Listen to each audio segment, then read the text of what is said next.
Una, as usual, nag-Facebook Live siya.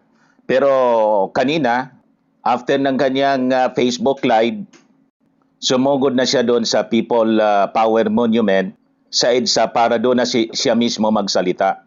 So ito siya mga kababayan.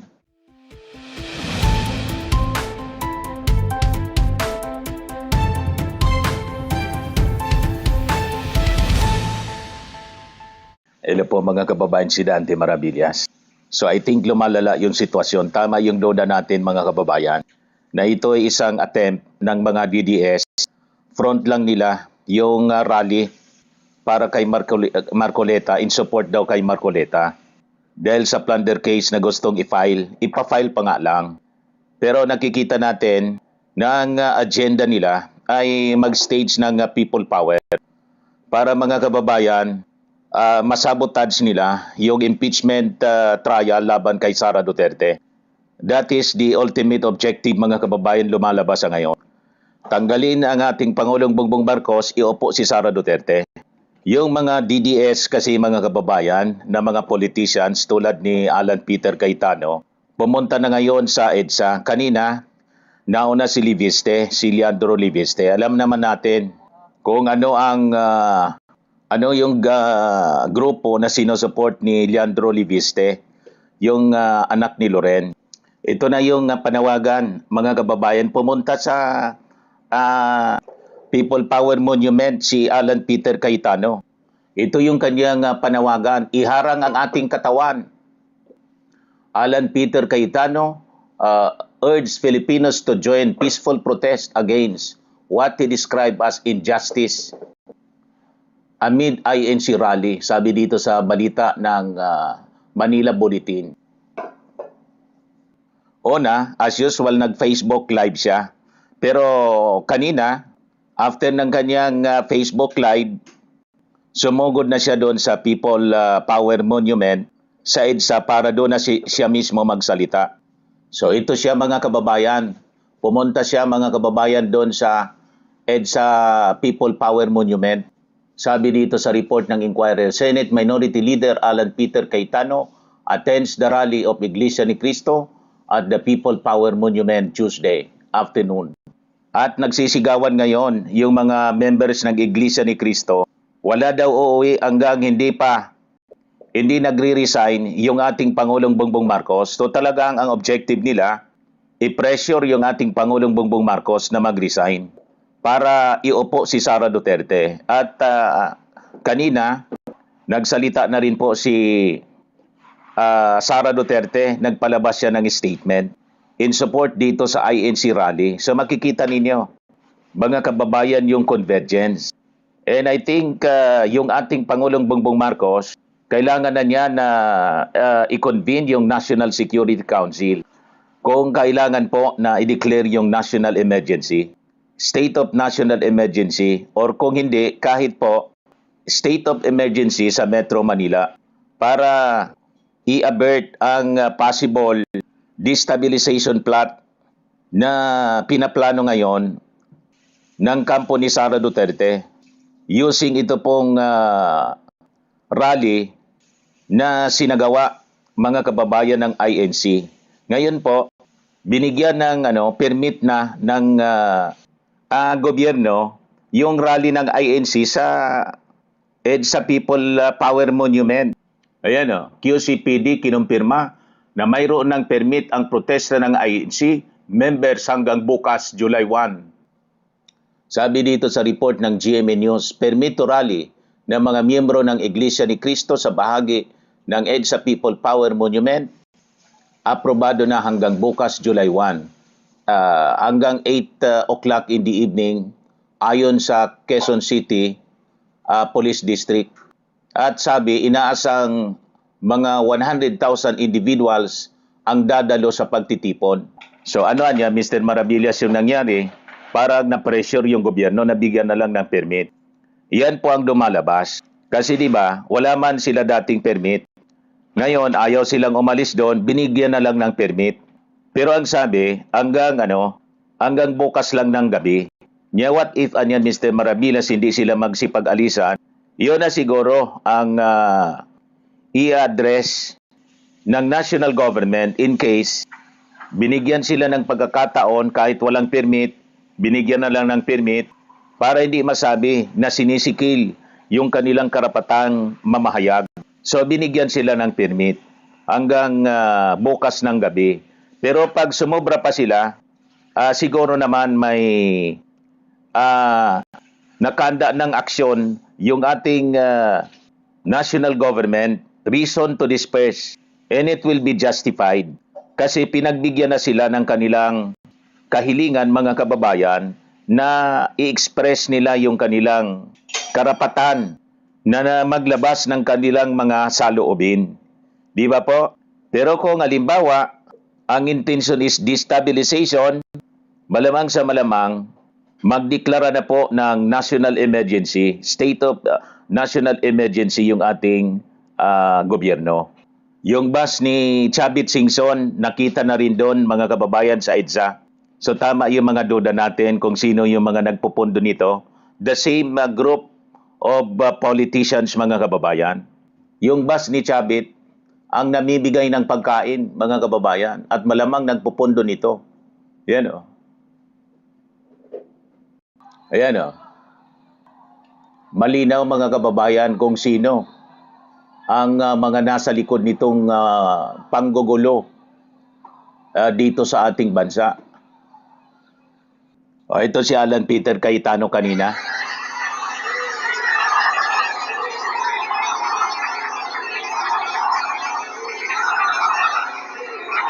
Ayan o. Ang sabi po ng ating mahal na Pangulo ay mahiya naman kayo. Siguro, yung iba ay nagkaroon ng pag-asa. Ay, finally, after 3 years, yung balita sa kalye na 20% na, 25% na, 30% na, 40% na ninanakaw, umabot na rin hanggang Malacanang ang balita. Nangako po kami, pero yung ating pong paglilitis. Eh bakit ayaw po nila isabay ang hearing ng flood control dun sa paglilitis? The same issue, mga kababayan, ang nilalabas ni Alan Peter Cayetano. Ang gusto niya sabay yung investigasyon ng flood control scandal saka yung impeachment laban kay Sara Duterte. At ang gusto nilang mangyari, sila yung may hawak ng Senate Blue Ribbon Committee. Hindi man po maaari kasi sila nasa minority na. The rules ng Senado, mga kababayan, kung sino yung nasa Senate majority, sila yung dapat na may hawak ng Blue Ribbon Committee. Ngayon, alam naman natin kung ano yung intensyon nila, kung bakit gusto nilang hawakan ang Senate Blue Ribbon Committee. Kasi ang gusto nila, baliktarin yung mga totoong sangkot sa flood control scandal tulad ng mga nabulgar sa investigasyon noong ang namumuno ng Senate Blue Ribbon Committee, si Ping Lacson. Gusto nila iba. Ang dapat na masangkot, si Martin Romualdez saka si President Bongbong Marcos. Yung mismong nagpapaimbestiga, gusto nilang isabit. Malabo po pag ganon ang kanilang agenda. Kasi ang pag ganon ang kanilang agenda, yan ang totoong cover up. At saka, gusto nilang proteksyonan yung kanilang mga kaalyado.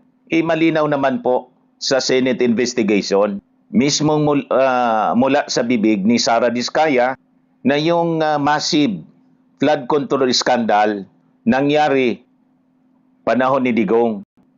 Pumaldo yung Diskaya po, panahon ni Digong 2016.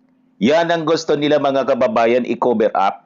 Ang gusto nilang paniwalaan, yung testimony ni Gutesa, pagkatapos yung testimony ng mga Malita boys. Payag kayo sa ganun, mga kababayan? Yan ang lumalabas dito. At saka, tulad ng sinasabi natin, gusto nila kasing i-distract yung impeachment trial laban kay Sara Duterte, kaya gusto nilang sabayan ng flood control investigation sa Senado ng Blue Ribbon Committee na gusto nilang agawin. Nagets po ninyo, mga kababayan, kung ano yung kanilang intensyon. Kaya huwag tayong papayag sa kanilang mga ginagawa ngayon. Ngayon, kasi umuusad na yung impeachment trial, gumagawa sila ng last ditch para pigilan, mga kababayan, yung impeachment trial laban kay Sara Duterte. Yan ang tingin natin dito. Yan ang reading natin dito sa ginagawa na rally ng INC na ngayon, mga kababayan, sinakyan na ng mga DDS politicians tulad po ni Leandro Libiste at saka ni Alan Peter Cayetano. And possibly sa mga susunod na oras, yung mga DDS senators ay isa-isang magsasalita dito po sa dito po sa INC rally na nakasecure na po ng permit sa local government unit ng Quezon City. Malinaw ang mensahe ng mga DDS. Ito yung sabi nila sa interview ng News 5. Hindi kami alis dito hanggat hindi magre-resign si PBBM. So malinaw, gusto nilang iupo, mga kababayan, by force si Sara Duterte para hindi na matuloy yung impeachment laban sa kanya. Ngayon, tulad ng sinabi natin, na pag lumala ito, kailangan na ng ating Pangulong Bongbong Marcos na mag-declare ng state of emergency. Ganon din, mga kababayan, yung naging posisyon ng veteran broadcaster na si journalist na si Ramon Tulfo. Yan sabi niya.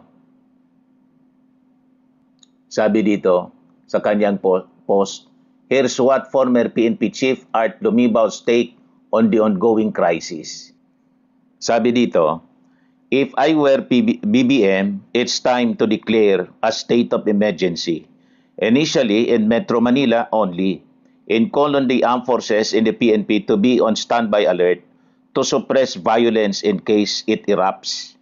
I think yung PNP alert status na po kanina pa sa buong Pilipinas. Una, sa Metro Manila muna and neighboring provinces. But this time,